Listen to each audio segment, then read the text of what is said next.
సహజంగానే బాలయ్య అభిమానులతో పాటు ఈసారి తెలుగుదేశం అభిమానులకు కూడా పండగ చేసుకుంటున్న సందర్భం.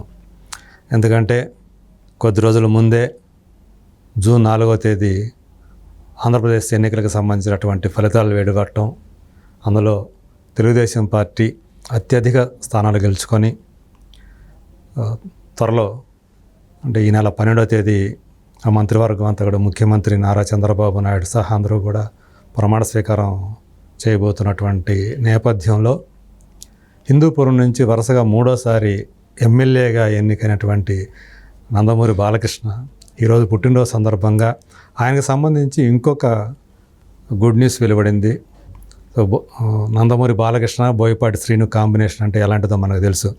సో సింహ, లెజెండ్, అట్లాగే అఖండ, ఈ 3 ఒకదాని మించి ఒకటి భారీ విజయాలు అందుకున్నాయి, బ్లాక్ బస్టర్స్ అయ్యాయి.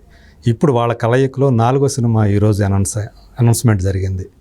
సో ఇలాంటి సందర్భంలో బాలయ్య బాబు గురించి ఆల్మోస్ట్ 3 దశాబ్దాలుగా బాగా తెలిసినటువంటి ఒక వ్యక్తి, ఆయన కెరీర్ని దగ్గర నుంచి చూస్తున్నటువంటి వ్యక్తి, ఆయనతో పరిచయం ఉన్న వ్యక్తి, సీనియర్ జర్నలిస్టు, సినిమా జర్నలిస్టు, అలాగే విశ్లేషకులు నారాయణరాజు మన ముందున్నారు.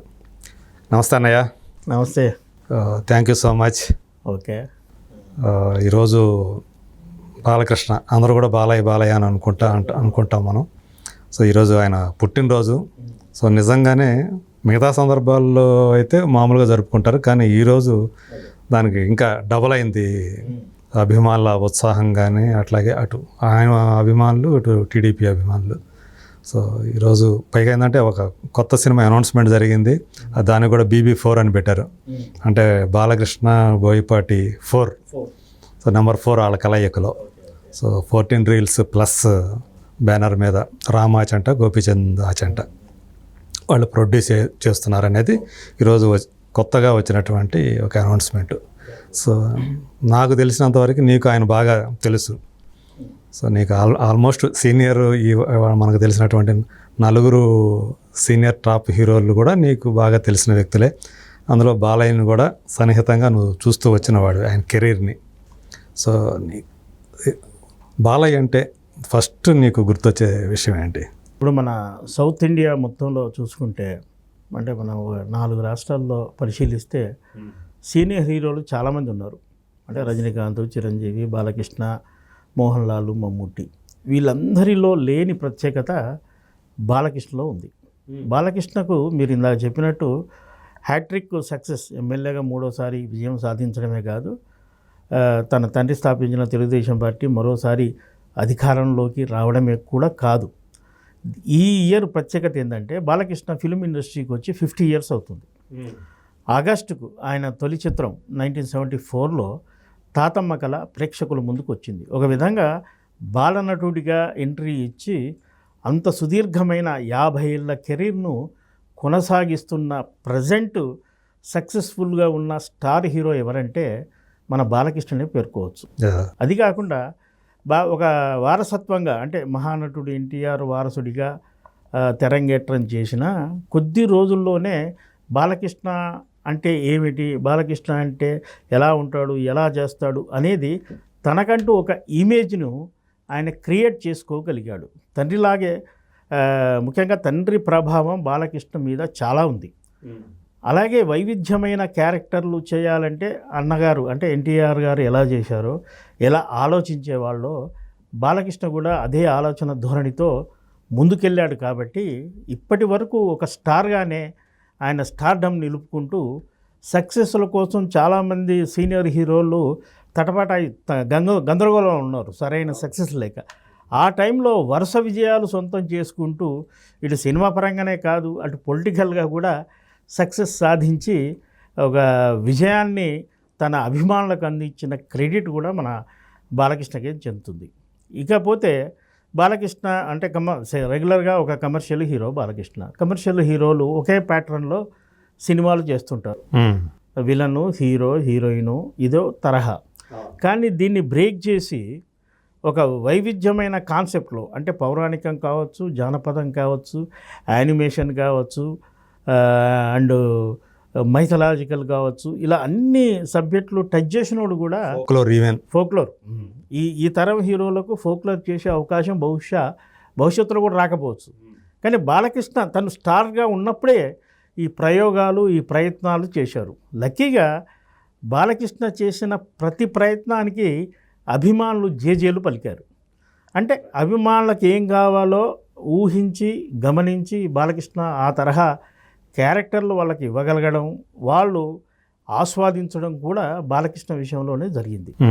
ఇది ఇక సీనియర్ హీరోలు, ఇందాక మనం ప్రస్తావించినట్టు సీనియర్ హీరోలు ఒక వయసు దాటాక ఎలాంటి పాత్రలు చేయాలి. గతంలో అంటే ఎన్టీఆర్, ఏఎన్ఆర్ 16 ఏళ్ళ అమ్మాయిలతోటి డ్యాన్సులు చేసినా, ఫైట్స్ చేసినా, రొమాన్స్ చేసినా జనం చూశారు, ఆదరించారు. కానీ ఇప్పటి జనరేషన్ అలా కాదు.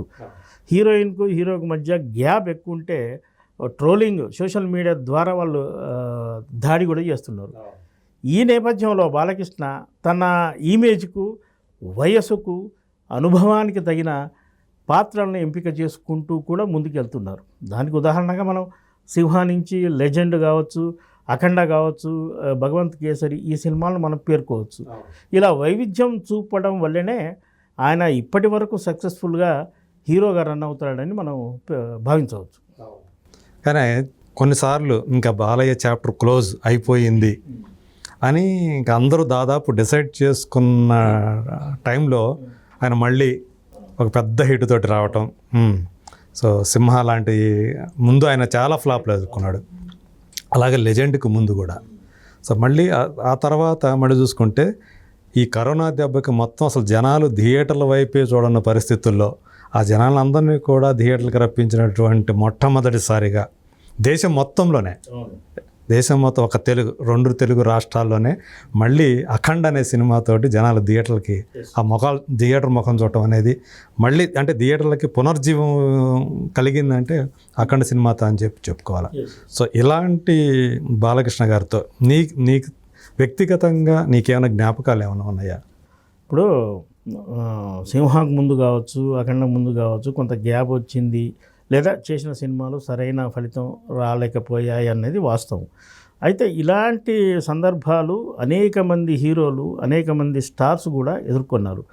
వరుస విజయాలు సాధించి కెరీర్ పూర్తి చేసిన హీరోలు దాదాపుగా ఇండియన్ ఫిల్మ్ ఇండస్ట్రీలో ఎవరూ లేరు. సక్సెస్లు ఉంటే ఫెయిల్యూర్లు ఉంటాయి. కింద పడ్డప్పుడు మరొక వైవిధ్యమైన కాన్సెప్ట్తో పైకి లేవడం, మళ్ళీ కొనసాగించడం, మళ్ళీ పడడం, మళ్ళీ లేవడం అనేది ప్రతి హీరో విషయంలో కూడా జరుగుతుంది.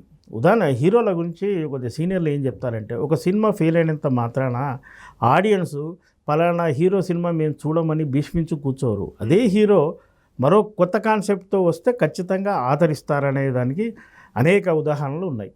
మీరు అన్నట్టు కరోనా టైంలో అఖండ సినిమా ఆడియన్స్ను ఇంటి నుంచి బయటికి తీసుకొచ్చి థియేటర్ వరకు రప్పించిందంటే కారణం ఆ అఖండలో ఆయన చేసిన పాత్ర బలం.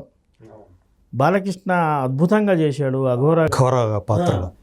అది అసలు ఒక కమర్షియల్ హీరో డీగ్లామరైజ్ అఘోర క్యారెక్టర్ చేయడానికే అసలు ఊహించడానికే ఎవరు ఒప్పుకోరు. అలాంటిది ఆయన సునాయాసంగా చేసేసాడు. నిజానికి ఆ సినిమా మొత్తంలో కూడా యంగ్ క్యారెక్టర్ కంటే అఘోర మీదనే సినిమా వెళ్తుంది. యాక్చువల్గా అది వచ్చేది ఎప్పుడో సినిమా గంట తర్వాత వస్తుంది, ఇది ఇంటర్వెల్కి జస్ట్ బిఫోరే వస్తుంది అది.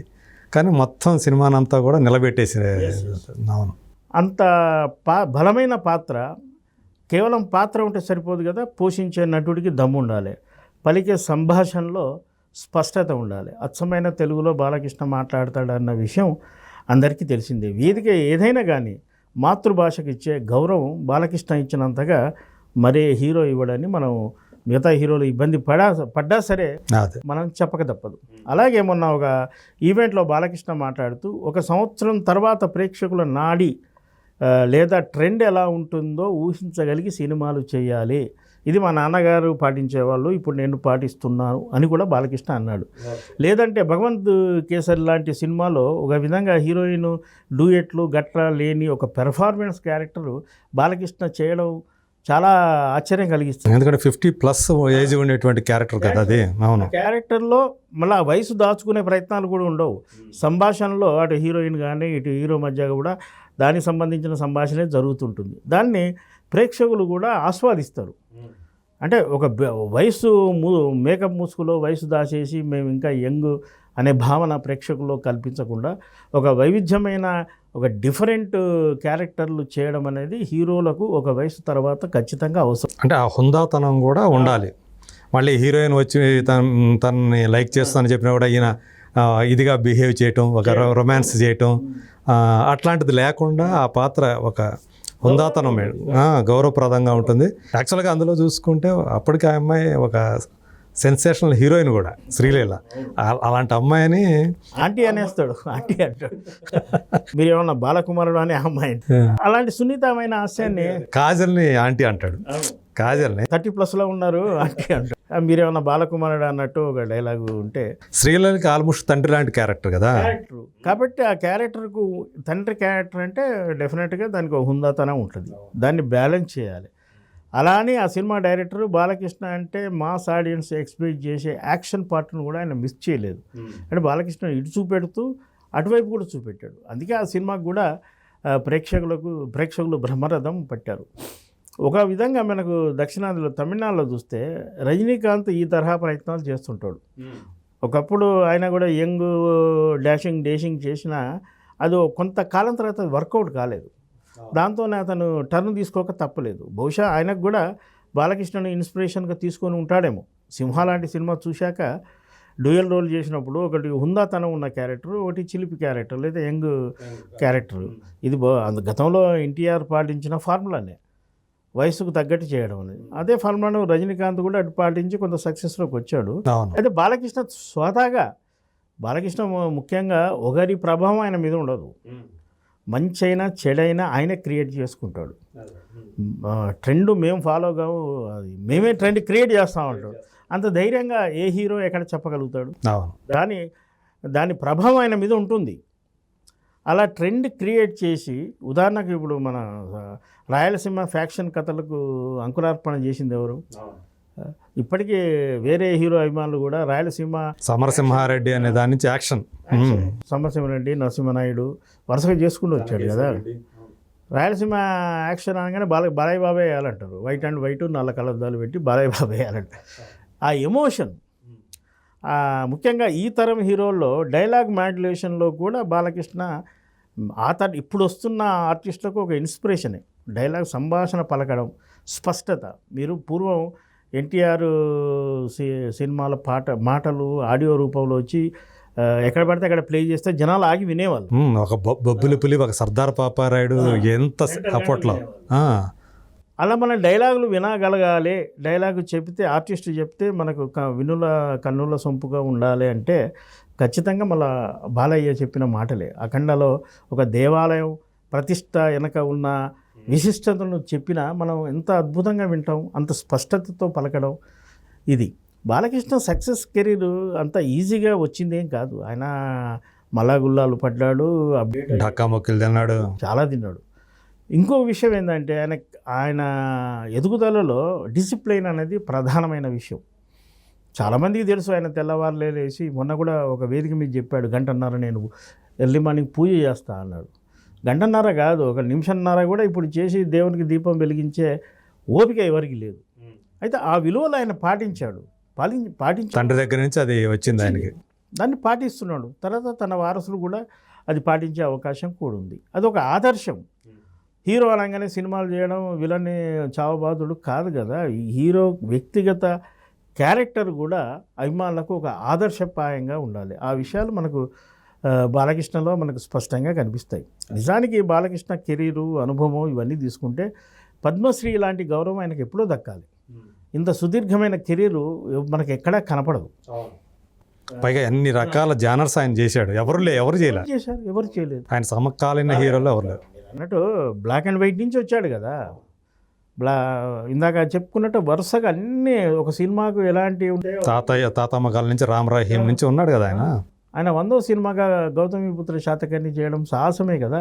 ఆ సినిమా జనాలు చూస్తారో లేదో తెలియదు, కానీ ధైర్యం చేసి మనకు 100 అంటే ఒక ప్రతిష్టాత్మకమైన సినిమా ఉండాలి అని ముందుకొచ్చి చేశాడు. చాలా వేగంగా పూర్తి చేశాడు. అది కూడా ఆయన కెరీర్లో ఒక చిరస్థాయిగా నిలిచిపోయింది సినిమా. ఆయన అంటే మీరు వచ్చే టైంకి ఆయన పరిస్థితి ఎలా ఉంది, ఆయన కెరీర్ ఎలాంటి స్థితిలో ఉంది, ఆయన ఏ సినిమాలు చేసేటప్పుడు మీరు వచ్చి ఉంటారు? మనం వచ్చేటప్పటికి అప్పుడు మంచి స్వింగ్లోనే ఉన్నాడు బాలకృష్ణ. ఒక 1 ఇయర్ ఎప్పుడైనా ఒక 1 ఇయర్ గ్యాప్లుగా వచ్చాం. అప్పటికే బొబ్బిలి సింహం లాంటి సినిమా పడింది ఆయనకు అప్పుడు. అంతకుముందే అనసూయ గారి అల్లుడు ఇట్లాంటి ముద్దుల కృష్ణయ్య, అవును ముద్దుల మావయ్య, అవును ఆ 80s వచ్చినాయి కదా అవి. కోటి రామకృష్ణ కాంబినేషన్ అన్నీ ముద్దుల మేనల్లుడు వరకు సూపర్ హిట్లే కదా ఆయనది. అవి కొన్ని రీమేక్ సినిమాలు చేసినప్పటికీ అవి బాలకృష్ణ బ్లాక్ బస్టర్. మంగమ్మ గారి మనవడి నుంచి అది మొదలైంది. అది ఎక్కడికి ఉన్నాయి ఇప్పటికీ బాలకృష్ణ. ఇంకోటి మనం ప్రత్యేకంగా చెప్పుకోవాల్సింది బాలకృష్ణ అభిమానులో ఉన్న ప్రత్యేకత. బాలకృష్ణ అభిమానులు మామూలు అభిమానులు కాదు. ఆయన అంటే వేరే అసలు ఇట్లా ఇట్లా చీల్చితే కూడా వాళ్ళు బాలకృష్ణ బొమ్మ కనిపిస్తుందేమో అని అనిపిస్తుంది. అంత డై హార్డ్ ఉంటారు, డై హార్డ్ ఉంటారు బాలకృష్ణ కోసం వాళ్ళు ఏమైనా చేస్తారు. చెంప దెబ్బ కొట్టినా వాళ్ళు ఆనందిస్తారు. అబ్బా బాలకృష్ణ మనం చూస్తే కొట్టాడని మనం అంటాం కానీ వాళ్ళకి అది ఆనందం. అదే అందుకే బాలకృష్ణ కూడా మీరు ఎక్కడైనా గమనించండి, జనాల్లో కలిసి తిరగడానికి ఆయన ఇబ్బంది పడరు. ఇట్లా బౌన్సర్లను పెట్టుకొని దూరం నెట్టేసి జనాల్ని నడవడు ఆయన. జనాలు మీద పడుతున్నా ఇట్లా చెమటలు తుడుచుకుంటూ వాని పక్క నెట్టు వీని పక్క నెడుతూ ఆయన వ్యవహార శైలి కలిసిపోతాడు. ఎన్టీఆర్ వ్యవహార శైలి ఇది. జనాల్లో ఉండేందుకు ఇష్టపడతారు ఆయన. అందుకే అభిమానులు ఆయన బాగా మెచ్చుతారు. పైగా బాలకృష్ణ సినిమాల్ని రన్ విషయంలో కూడా కొందరు అభిమానులు ఏ హీరోకు లేని క్రెడిట్ రికార్డు మనకి హీరో ఉండాలని. లెజెండ్ ఎంతకాలం ఆడింది? అవును 1000 రోజులు ఆడిందా నోట. సరే దాని వెనక కారణాలు ఏమున్నా ఆ ఫిగర్ పడే వరకు వాళ్ళు నిద్రపోరు. వాళ్ళే ఆ సినిమాని రక్షించుకోవాలి. అలాంటిది బాలకృష్ణ నటించిన లక్ష్మీనరసింహ సినిమా రిలీజ్ అయినాక దానికి ఒక సక్సెస్ మీట్ వరంగల్లో పెట్టారు. మీడియాని తీసుకెళ్లారు, నేను కూడా వెళ్ళాను. బాలకృష్ణ అందరం కలిసి బస్సులోనే వెళ్ళాం. మామూలుగా బస్సు ఊళ్ళోకి ఎంటర్ అయినాక ఇక స్లో అయిపోద్ది కదా. స్లో అవుతుంటే అభిమానులు నడుస్తున్నారు పక్కకి ఇటు అటు అటు. వాళ్ళ సంభాషణ వింటుంటే లాంగ్వేజ్ మనది కాదే, తెలుగే, కానీ యాస చూసరికల్లా మన వాళ్ళు కాదని నేను కొందరిని అడిగాను. మీరు ఎక్కడి నుంచి వచ్చారంటే మేము రాయలసీమ నుంచి వచ్చాం, కడప నుంచి వచ్చాం, కర్నూలు నుంచి వచ్చాం, వైజాగ్ నుంచి వచ్చాం, అనంతపురం నుంచి వచ్చి చెప్పేవాళ్ళు. ఏంటి అంత దూరం నుంచి ఎందుకు, ఇది సక్సెస్ కాదా? లేదు మనం బాలయ్య బాబుని చూడాలి అందుకని వచ్చాం. వస్తారు వెహికల్ వేసుకొని. ఒకసారి బాలకృష్ణ భార్గవ ఆర్ట్స్లో ఆయన కోటి రామకృష్ణలో ఒక జానపద సినిమా కమిట్ అయ్యాడు. దానికోసం వైజాగ్లో సెట్ కూడా భార్గవ ఆర్ట్స్ గోపాలరెడ్డి గారు స్థలం ఉంది, స్థలంలో సెట్ వేశారు. దానికి మేము వెళ్ళినప్పుడు బాలకృష్ణ చాలా మీడియాతో చాలా గంటలు స్పెండ్ చేశారు. అక్కడికి పోతే అక్కడికి ఫ్యాన్స్, బస్సులు, కార్లు, జీవులు. ఎక్కడి నుంచి వచ్చారే మనం సరదాగా ఇన్ఫర్మేషన్ కోసం అడిగితే వాళ్ళందరూ నాలులోకలే. ఎక్కడి నుంచో 500-600 కిలోమీటర్ల ప్రయాణం చేసి బాలకృష్ణకు వచ్చి ఆయన మెడలో దండ వేసి ఆయన చూడాలి, అంతే కలవాలి, అంతే. అంత పిచ్చే అభిమానులు మనకు బాలకృష్ణలో కనపడతారు. అంటే అంత బలం ఉంది ఆయనకు, అభిమానుల బలం. మాసులోకి అంత వెళ్ళిపోయారు, వెళ్ళిన నటుడు. ఆయన తర్వాత కూడా స్టార్స్ అని, సూపర్ స్టార్స్ అని, mid night stars, over night stars ఎంతమంది వచ్చినా బాలకృష్ణ లాంటి లెజెండరీని ఏం కలిగించలేకపోయారు కదా. ఆయన పంద ఆయనది. ఒకప్పుడు సింహ, మన అఖండ అండ్ లెజెండ్, భగవంత్ కేసరి ఇవన్నీ చూసుకుంటే ఒకప్పుడు యూత్ బాలకృష్ణ సినిమా అంటే కొంత రొటీన్ ఉంటుందేమో అన్న భావన నుంచి ఇప్పుడు బాలకృష్ణ సినిమా చూడాలన్న ఆతృత తపనలో వాళ్ళ పెరిగింది.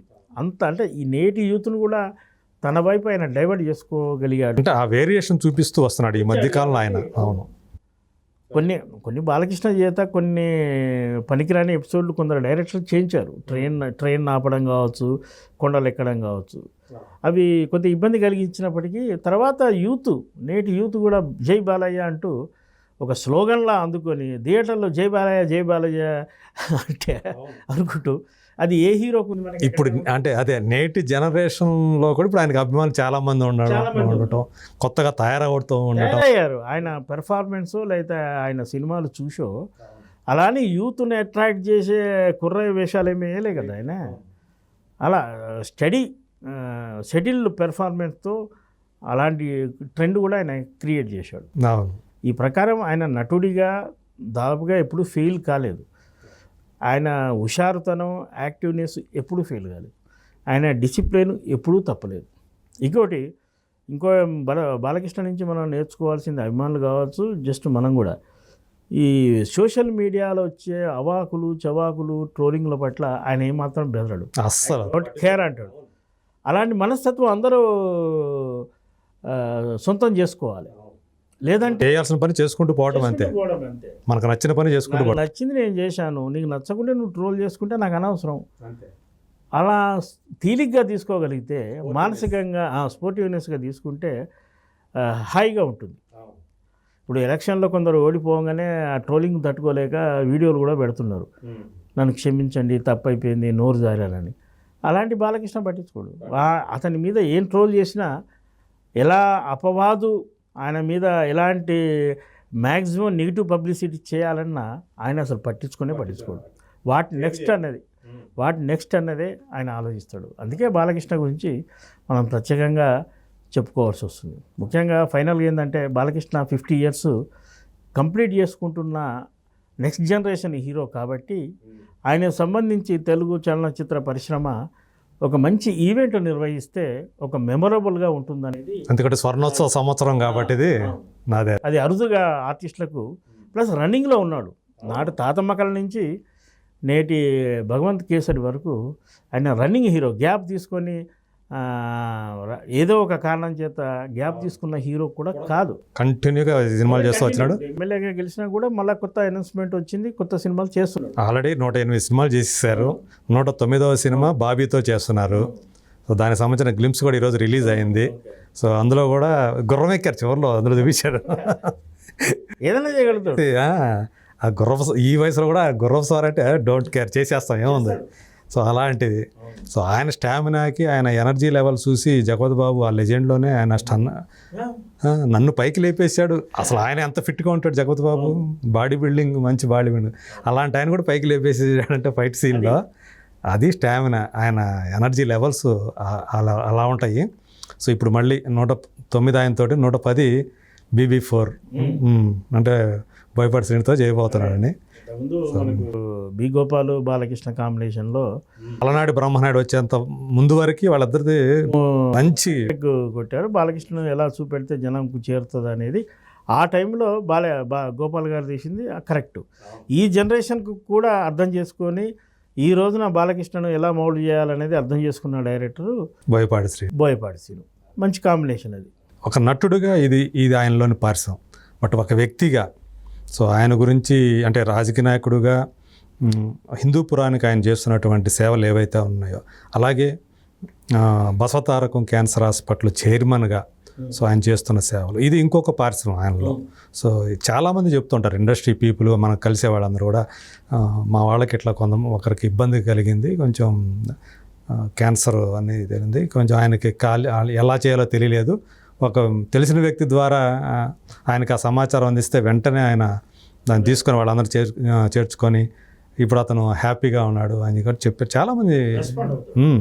సో అలాంటి గుణం కూడా బాలకృష్ణ నిజానికి ఆయనకున్న బిజీ షెడ్యూల్లో ఒకవైపు సినిమాలు, ఒకవైపు హిందూపురం బాధ్యతలు, ఎమ్మెల్యేగా తెలుగుదేశం పార్టీ కూడా కీలకమైన వ్యక్తి కాబట్టి ఆ బాధ్యతలు ఉన్నప్పటికీ కూడా తను హైదరాబాద్లో ఉంటే ఖచ్చితంగా బసవరామ తారక హాస్పిటల్లో తన సేవల్ని ఒక చైర్మన్గా ఒక బాధ్యత తీసుకొని ఎవరికి ఏం కావాలి అనేది ఖచ్చితంగా ఆయన చూస్తారు. ఆయనలో హీరోయిజంతో పాటు మానవతా కోణం కూడా మనకు సందర్భం వచ్చినప్పుడు వెల్లడవుతుంది. అందరూ ఆయన ద్వారా లబ్ధి పొందిన అందరూ మీడియా ముందుకు వచ్చి చెప్పి ఉండకపోవచ్చు, కానీ బాలకృష్ణ అంటే దేవుడు అని 2 చేతులు ఎత్తి నమస్కరిస్తున్న వాళ్ళు వేలాది మంది ఉన్నారు. అందుకే బాలకృష్ణ ఒక పరిపక్వత అంటే ఆయనలో ఈ ఆర్టిస్టు అనేది మీరు అన్నట్టు పక్కన పెట్టేస్తే ఈ కోణంలో చూసుకుంటే ఆయన ఎప్పుడూ ముందుంటారు. ఆయన ఆలోచనకు తగినట్టుగా ఆయన ఫ్యాన్స్ కూడా ఉంటారు. ఫ్యాన్స్లో కూడా ఎవరికైనా ఏదైనా ఇబ్బంది అయితే ఫ్యాన్స్ అందరూ కలిసి చందాలు వేసుకొని బాలకృష్ణ చేతుల మీదుగా వాళ్ళకు ఆర్థిక సాయం అందించడం నేను చాలా సందర్భాల్లో చూశాను. అదే ఇలా పరిపూర్ణ వ్యక్తిగా, పరిపూర్ణంగా ఒక వారసుడిగా ఎన్టీఆర్ పేరు నిలబెడుతూ, ఒక ఆర్టిస్టుగా తన బాధ్యతలు నెరవేరుస్తూ, నిర్మాతలకు ఆర్థిక ఇబ్బందులు రాకుండా సక్సెస్ శాతం ఎక్కువగా ఉన్న హీరోగా, మరో రెమ్యునరేషన్ విషయంలో పట్టుబట్టని వ్యక్తిగా అలా ఉన్నాయి. బాలకృష్ణ సినిమాలు విషయానికి వస్తే మళ్ళీ చెప్పుకునేది ఏంటంటే ఆయన ఇక ముందు చేయబోయేటి ఇంకా సంచలనం క్రియేట్ చేసే సినిమాలే అవుతాయి. ఇక మొన్న చెప్పిన ప్రకారం వాళ్ళ వారసుడు మోక్షజ్ఞ రాక కోసం అభిమానులు ఎంతో ఆసక్తిగా ఎదురు చూస్తున్నారు. దానికి తగిన గ్రౌండ్ సిద్ధమైనట్టుగా తెలుస్తుంది. మరి ఆ శుభవార్త ఏ సినిమాతో ఎప్పుడు అనేది అభిమానులకు అందిస్తే, కనీసం ఆయన బర్త్డే సందర్భంగా ఆయన అందిస్తే అభిమానులు పూర్తి సంతోషంగా ఉంటారని మనం చెప్పుకోవచ్చు. సో ఆయనలో మనం చూసాం కొంతకాలం క్రితం అన్స్టాపబుల్ అనే ఒక రియాలిటీ షో పెట్టేసి